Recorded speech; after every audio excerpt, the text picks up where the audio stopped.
So as far as the interface goes, you can see it's a very clean, modern-looking interface. When I click on Flow Designer, I'm able to see the call flows that exist in the contact center. And one thing that I like to point out is that it is iterative. So I can have my live published call flow that's functioning as my production environment. But then I can also, let's say I needed to make changes to my call flow, I can create a duplicate version of the call flow in a staged environment, make all the changes that I want, put a test number against it, and make sure that it's functioning exactly how I want it to function before I make it my published version. So it's iterative in that way. It also is a drag and drop type of interface. So as I add modules in, I can position them where I want to position them, connect them to the next element, and truly manage my flow in a visual manner. I also have the 3 dots to configure each element in here. And I'll actually walk through this particular call flow to show you what it does and what it's going to sound like when we handle this call in the demo. So in terms of the modules that exist in this particular element, actually, before I do that, I like to point out that the modules or the widgets in the Flow Designer exist in 3 primary categories. First, you have your interactions, which are going to be the audio inputs that either the caller is going to hear, or the setting a speech listening mode to grab audio from the caller. So tell me what you need, and I can use that audio information to then pass the call to the appropriate path, whether it's routing to an agent or sending it on to a next step. So let's look at this first speech input module. This is a module that is designed to capture speech from the caller. So I'm going to first play a greeting for that caller to say, "This is conversational menu. Tell me how I can help you." And then I'm going to capture audio in one of the modes that are designed in here. So essentially, these speech input modes help to fine tune or make more efficient the processing of that audio to move on to the next step most efficiently. So if I use free speech, I'm going to capture all of the speech that they say, and then process out of that what I need to make a decision. Is there a specific word I'm listening for or phrase, and then pass the call on. And as you can see, there are other modes that are designed to handle alphanumeric data, digits or numerical data, even very specific elements like credit card information. But in this case, I'm capturing free speech. So I've asked them how I can help. They've given me their response. Now I'm going to define in the next element here, conditions, what I'm listening for. So in this particular case, I'm listening for the word ticket. This is a demo environment, so it's very scaled down. But if they say the word ticket, I've got a path for them to go. If they say anything other than anything other than ticket, it will route the default path. So I'll send them to an agent and gather the information that they couldn't give me through the audio tool. But if they say ticket, the next thing I want to do is prompt them for a ticket number. So as I mentioned, in the speech input modes, I have numerical or digit-oriented data that I can capture. And when I select that, I can actually specify the number of digits. So I'm making it far easier on the speech engine by saying, listen for 4 digits, no more and no less. So it's just a way to, again, refine the flow of the data through the system. So now once I've captured their 4-digit ticket number, I need to look that information up because I want to acknowledge to the caller, I know who you are, I've got some basic information, and I'll get somebody to help you. I may also do some additional fields with this data, so I'll hold on to that. So the first thing I'm going to do is using this HTTP module. This is the window to the world from Voca. So it allows us to connect using APIs to other applications. Might be a CRM, a ticketing system for a help desk, maybe just a database. We're looking up a piece of information and providing a different piece of information back. We're using that to for routing purposes internally. I know this new piece of information about the caller, and I want to send it in this direction. So this is what supercharges and makes the call flow incredibly dynamic. So now that I've connected to the data source and I've passed along the ticket number that I have, I want to retrieve additional data. So now I'm going to play back to the caller. First, I'm going to play them a series of prompts. So anywhere where you see play prompt, that's a pre-recorded audio prompt where I've used my voice for it. Anywhere where you see text to speech, that's a system voice. So this is where I'm grabbing the field of information from the data source and reading it back to the caller. So this particular flow says, thank you to the caller, and I'm going to acknowledge that I know who you are. So I'm going to go and look in the database using a get statement, part of the API functionality, and I'm going to grab their first name. So basically, I'm going to read back using text-to-speech their first name. Thank you, Jim. The next prompt would be your ticket status is, and then I'm going to grab that ticket status from that same data source. So it will say open, pending, closed, whatever it might be, and then I'm going to tell them I'm transferring them to an agent. But there's some additional information that I want to make sure that ends up with the agent. So this save call info box allows me to determine what I'm going to present to the agent on their agent desktop screen, the Voca Worker app. So from that data source, I'm also going to grab the full customer name, the issue that the ticket is related to, the status of the ticket, the engineer that last handled it, and their last comments from the system. So I'm already populating for that agent in their Voca Worker app a bunch of information about this ticket so that they're equipped with good information to help the customer immediately. I'm also going to present to them the utterances that the caller said when I prompted them, tell me how I can help you, and what is your ticket number? So I can actually display those as speech to text transcription elements. So you'll see that in the display.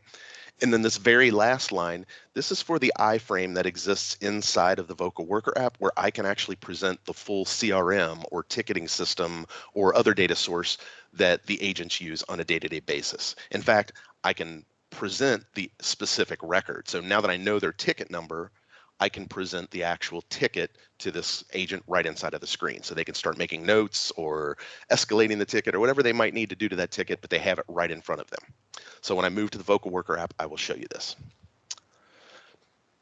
So in fact, yeah, let's move to the Voca Worker app now. And one of the things that I'll point out here as I'm logging into this, as Giddy mentioned, we're using Microsoft Teams single sign-on to log in. So when I click that, it's prompting me to use my already known Microsoft credentials.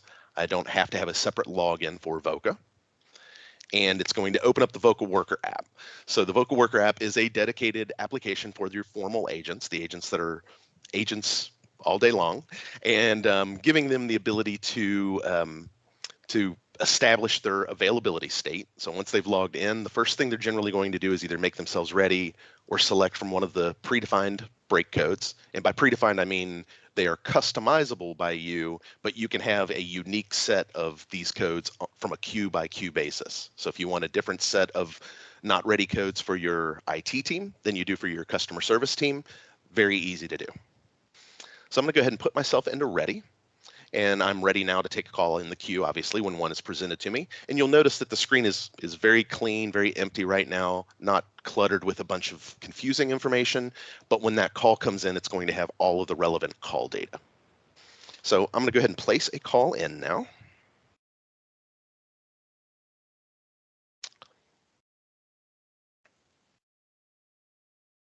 Thank you for calling. This is a conversational menu, so please tell me how I can help you. I need help with a ticket. Please tell me your 4-digit ticket number. 1000. Thank you. John. Your ticket status is shown in the system as Open. Let me transfer the call to one of our help desk engineers for further assistance. So the call is routing through the system now and will be presented to me. And when it does, it'll pop up a box in Voca that will indicate that it's coming into the IT queue. So now when I hit answer, I've got the call information that's presented in front of me. I can see that I'm talking on the call, so it does give me a counter so I know how long I've been talking. And then I've got all of that information that I mentioned in the setup screen that's presented to the agent. So the agent, I have the customer's name, the engineer that handled the ticket previously, all of their notes, as well as those transcript elements. So what they said when they were prompted, I need help with a ticket, and the ticket number 1000. You'll also notice that the skills are presented. So I know right away other elements that may have impacted how the call routed to me.